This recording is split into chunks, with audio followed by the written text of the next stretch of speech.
미식가 판다의 도시 중국 청두. 지금 이곳엔 세계에서 가장 거대한 초록빛 인프라가 깔리고 있습니다. 그 중에서도 백미는 도시 전체를 통째로 한 바퀴 감는 이 100km의 순환 녹지입니다. 트랙 폭만 최대 6m, 자전거와 사람을 위해 설계된 길입니다. 청두는 공유 자전거 하루 이용 횟수만 200만 회가 달할 만큼 자전거 문화가 일상에 깊이 뿌리내린 도시입니다. 그리고 그 중심에 이 100km 고리가 있습니다. 하지만 더 놀라운 건 이 거대한 100km가 전체 계획의 고작 1%도 되지 않는다는 사실입니다. 원래는 도시의 무분별한 팽창을 막기 위해 법으로 묶어둔 개발 금지선에 불과했던 이곳이 대체 무슨 생각으로, 어떤 방법으로 세계 최대의 녹색 거리로 탈바꿈시킨 걸까요? 사실 도시를 녹지로 감싸는 시도가 청두가 처음은 아닙니다. 19세기 조경가 프레데릭 옴스테드가 설계한 보스턴의 에메랄드 넥클리스, 9개의 공원을 유기적으로 연결하며 인류에게 그린웨이라는 개념을 처음 알려준 곳입니다. 청두의 이 트랙 역시 그 위대한 플래닝의 유산을 이어받은 21세기형 변주입니다. 2000년대 청두는 무서운 속도로 커지고 있었습니다. 도시가 순환도로를 하나씩 집어삼키며 바깥으로 번져나갔습니다. 이대로 두면 도시가 무한히 비대해질 위기였습니다. 그래서 2012년 청두는 네 번째 순환도로를 따라 법으로 묶어버립니다. 여기서부터는 개발 금지. 그런데 2017년 흐름이 바뀝니다. 청두에 새로운 당서기가 부임하면서 이 금지선을 도시 전체를 감는 거대한 공원으로 만들자는 계획이 나옵니다. 100km 고리는 그 첫 번째 고리에 불과했습니다. 동네 산책로까지 포함해 청두 전역에 깔리는 그린웨이, 총 길이 17,000km, 서울에서 뉴욕까지 가고도 남는 거리입니다. 그리고 이 계획은 현재도 진행 중입니다. 계획이 발표된 이듬해 시진핑이 청두를 찾아와 공원도시라는 단어를 공식 선포하면서 한 도시의 실험은 국가적 임무가 되었습니다. 착공 4년 4개월 만인 2022년 1월 마침내 이 100km 고리가 완성됩니다. 오늘 저는 100km 고리를 자전거로 돌아보며 이 거대한 초록 고리가 정말 공원으로 잘 작동하고 있는지 직접 확인해 보겠습니다. 저는 지금 청두 TM4 그린웨이에 나와 있고요. 뭘 할 거냐 오늘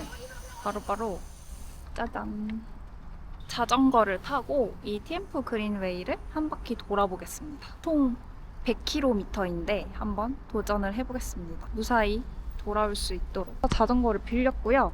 88원이 이안이 들었어요. 한 2만 원 정도? 원래는 더 좋은 자전거를 빌릴 수 있었는데 제가 너무 무서워가지고 발 닿는 걸로 빌렸습니다. 그래서 한번 빠르게 돌아보면서 이 청두의 공원은 또 어떻게 되어 있는지 보도록 하겠습니다. 그럼 가보겠습니다. 여기서부터 영상이 다소 연결성이 떨어질 수 있어서 오디오를 넣어보겠습니다. 우선 저는 자전거 매우 초보고요. 어떻게 타는지도 모르는 상태에서 초반에 매우 호기로웠습니다. 여기는 아시아에서 가장 큰 빌딩이 있는 곳입니다. 청두의 시내가 한 번에 보이는 곳입니다. 그리고 정말 많이 온 것 같은데 빌딩이 큰 건지 제가 못 가는 건지 초반에 시내에서 벗어날 수가 없었습니다. 아직 못 벗어났습니다. 마침 코스는 6시 위치에서 시계 방향으로 한 바퀴 도는 코스를 선택했습니다. 반시계 방향으로 돌려고 했는데 자전거 대여점 직원이 매우 반대해서 시키는 대로 돌고 있습니다. 사실 출발 전엔 쌩쌩 달리는 하드코어 라이더들이 많을 줄 알았는데 막상 와보니 분위기가 완전히 다릅니다.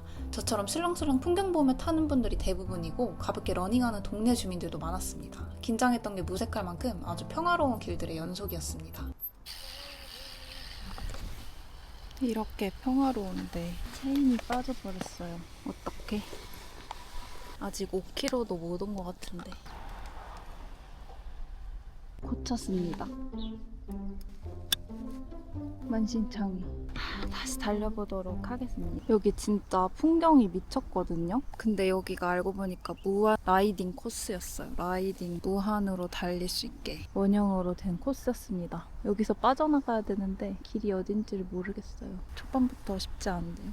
높은 곳에서 봤을 때 너무 예뻐 보여서 무작정 내려가 본 게 실수였습니다. 이 공원이 워낙 크다 보니까 코스가 딱 하나로 정해진 게 아니라 길마다 전혀 다른 모습이 펼쳐졌습니다. 제가 잘못 들어선 곳은 원형 자전거 고속 트랙이었습니다. 여기서 다들 엄청난 속도로 쌩쌩 무한으로 달렸었습니다. 그리고 중간중간마다 사람들이 멈춰서서 초록 배경으로 사진을 찍고 있는 모습이 정말 보기 좋았습니다. 그리고 달리다 보면 일정 간격마다 독특한 기둥들이 서 있는 걸 볼 수 있었습니다. 자세히 보니 응급호출벨이랑 CCTV 같은 게 달려 있었습니다. 이런 안전장치들이 눈에 보이니까 인프라가 정말 꼼꼼하게 잘 구축되어 있다는 느낌을 받았습니다.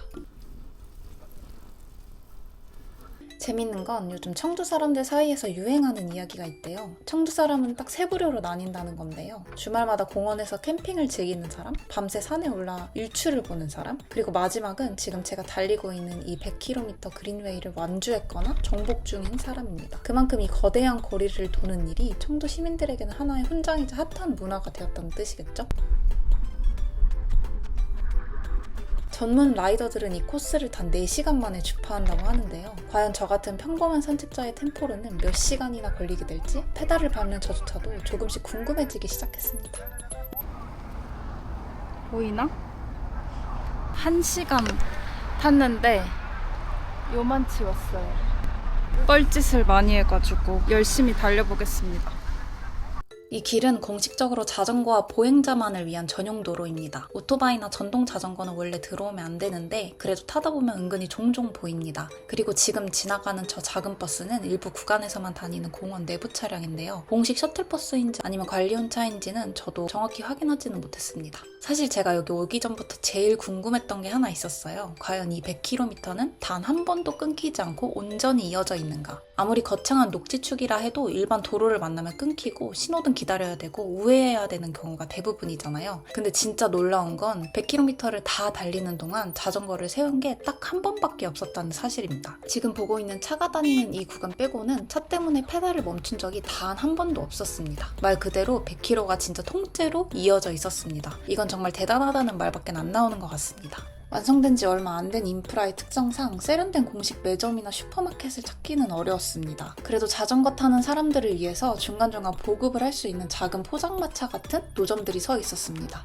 마침 출출해서 저도 이곳에서 현지의 맛으로 한 끼 식사를 해결해 보기로 했습니다. 보급할 곳을 찾았습니다. 炒面然后要一个这个吧多少钱？19哇谢谢 지금 약 33km 정도 왔고요. 원래 25km마다 서려고 했는데 보급이 없어가지고 설 수가 없었습니다. 저녁을 먹겠습니다.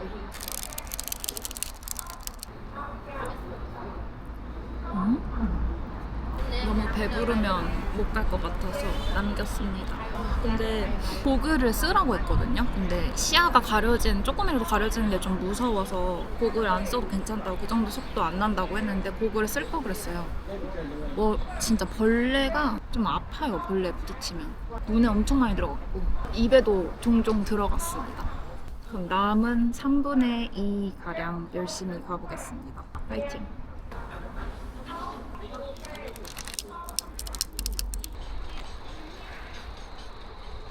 이 100km 순환선 안에는 무려 78개의 다리가 놓여 있습니다. 일교일경, 즉 하나의 다리에는 하나의 풍경이 담겨야 한다는 아름다운 설계 원칙 아래 지어진 건축물인데요. 다리가 차지하는 비중만 전체 코스의 31%에 달하는데요. 이곳이 자동차 도로와 완벽하게 분리되기 위해서 차도를 마주할 때마다 끊임없이 다리를 올려서 교차시켰기 때문이라고 합니다. 사실 다리들이 다 다르게 생겨서 초반에는 와, 다리 보는 맛이 있겠다 싶었거든요. 근데 어느 순간 다리가 저 멀리 보이면 겁부터 나더라고요.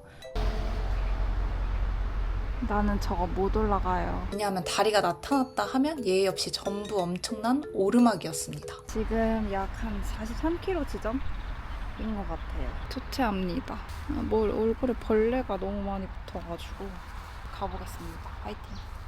북쪽으로 갈수록 풍경이 달라집니다. 공원 한복판에 갑자기 이런 논밭이 펼쳐집니다. 알고 보니까 여기가 정부가 지정한 농지구역이라 법적으로 손을 댈 수가 없었다고 합니다. 그래서 공원 측이 머리를 썼는데 농지를 못 없앤다면 차라리 여기서 직접 농사를 지어버리자는 거였죠. 그래서 봄엔 유채꽃밭, 가을엔 진짜 벼를 수확하는 논이 된 겁니다. 근데 몇 년 전엔 이거랑 완전히 반대되는 사건도 있었다고 합니다. 멀쩡하게 잘 만들어둔 공원 녹지를 갑자기 다시 논밭으로 돌리기 시작했다고 해요. 그러니까 인근 아파트 주민들이 난리가 난 거죠. 우리 집 공원뷰가 하루아침에 논밭뷰가 됐다면서요. 오죽하면 온라인에서는 여기서 나오는 쌀 팔아서 공원 만든 돈 회수하려면 442년 걸린다는 비꼬는 말까지 유행했을 정도입니다. 이 동네에는 보더콜리가 많은 것 같아요. 아까 전에 보더콜리 2마리 봤거든요. 길가에서. 근데 여기 보더콜리 정모하고 있어요. 여기가 어디냐면 청도 거의 위쪽인데 이 동네엔 보더콜리가 많이 삽니다. 정보. 그럼 다시 화이팅. 근데 여러분 이 거대한 길을 보면 진짜 궁금해지지 않나요? 이걸 도대체 무슨 돈으로 만들었지 싶잖아요. 일단 공원 주변 500m 땅을 딱 묶었습니다. 공원이 들어서면 주변 땅값이 엄청 뛸 테니까 그 오를 땅값을 미리 계산해서 토지 수입을 건설비로 먼저 땡겨 쓴 거예요. 게다가 유지비 걱정도 덜었습니다. 공원 전담회사를 하나 만들어서 너네가 공원 옆에 상가 짓고 장사해서 돈 벌어라. 대신 그 돈으로 공원 관리해 라고 한 거죠. 세금만 펑펑 쓴 것도 맞겠지만 공원 스스로 돈을 벌어서 굴러가게 만든 일종의 창조 경제를 꿈꾸고 있다고 합니다. 단 이 구조가 앞으로 계속 작동하려면 무조건 한 가지 조건이 필요합니다. 바로 땅값이 계속 올라야 한다는 거. 지금 중국 부동산 시장을 생각하면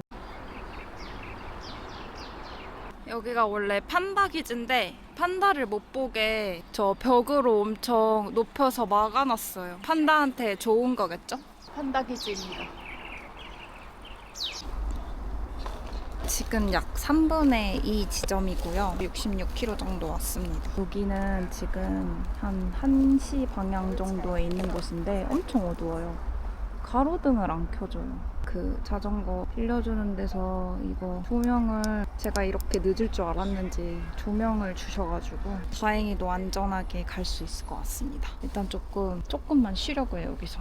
지금까지 느낀 점 너무 힘들다. 100km는 아무나 타는 게 아니구나 라는 걸 느꼈습니다. 여기가 진짜 잘 돼 있다고 느껴지는 게 뭐냐면 중간중간마다 진짜 한 500m에서 1km마다 화장실이, 그 다음에 그 CCTV도 한 300m마다 있는데 거기에 SOS 버튼이 있어요. 되게 좋다라는 생각을 했고, 생각보다 외진 곳은 없어서 막 그렇게 무섭거나 그러진 않는 것 같아요. 굉장히 사람들도 꽤 있고, 그러니까 막 사람들이 많이 없어지긴 해요. 북쪽으로 올라올수록. 그래도 막 그렇게 없는 정도는 아니어서 위험하진 않은 것 같아요. 여자가 혼자 와도. 그리고 저렇게 자판기도 화장실 있는 곳에 있어서 진짜 좋습니다. 자판기 한번 써볼까? 오, 이렇게 물 있고 게토레이 있고 주스, 콜라, 미란다 이렇게 있네요. 여기도 똑같이. 이거 아마 이렇게 QR로 하는 것 같아요. 가격은 꽤 안 비싸네. QR로 이렇게 사는 것 같습니다.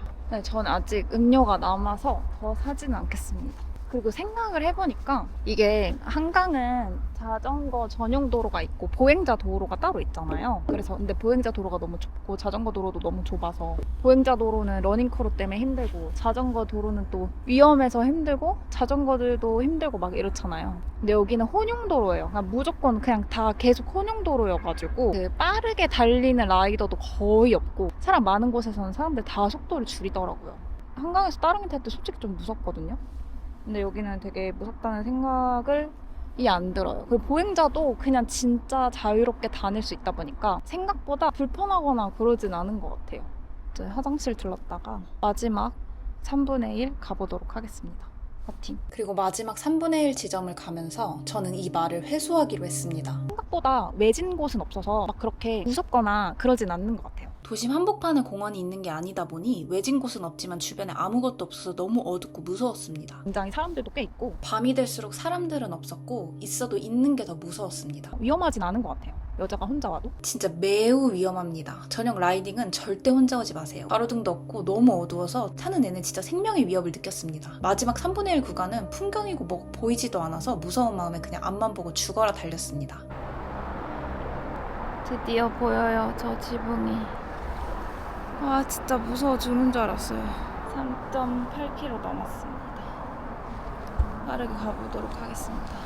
그렇게 오직 살아야겠다는 생각으로 앞만 보고 페달을 밟은 끝에 7시간 20분 만에 드디어 100km 완주에 성공했습니다. 중간에 길을 잃고 헤맨 약 2km를 감안하면 대략 오차범위 5km 안팎으로 정말 정직한 100km 트랙이었습니다. 마지막 구간은 그래도 내리막이 많아 속도를 낼 수 있었던 게 천만다행이었습니다. 사실 밤의 극심한 어둠을 제외한다면 이 거대한 인프라가 끊김없이 완벽하게 깔려있다는 사실 자체는 솔직히 좀 놀라웠습니다. 저는 이곳에서 자전거를 빌렸고요. 지금 이제 반납 완료해서 돌아가려고 합니다. 엄청 무섭지 않나요? 그래도 CCTV가 다 있어요. 일단 소감을 얘기하자면 지금 너무 힘들어요, 사실. 100km를 과소평가했어요. 평지만 있는 줄 알고 착각했는데 다시 돌아간다면 안 할 거예요. 직접 검증해본 100km의 길은 짜릿한 전율과 현실적인 한계가 동시에 공존하는 곳이었습니다. 낮에는 활기찬 숨결로 가득한 완벽한 공원처럼 보였지만 가로등 없이 칠흑 같은 어둠에 잠기는 밤의 길은 해가 지는 순간 시민을 위한 공공공간으로서의 기능을 완벽히 상실하고 있었습니다. 결국 땅값이 계속 올라가야만 굴러가는 이 자본의 순환선 위에서 청두의 이 화려하고도 아직 완성되지 않은 실험은 과연 지속 가능할 수 있을까요? 이 거대한 초록빛 거리가 쓰게 될 10년 후의 청두의 진짜 모습이 벌써부터 궁금해집니다.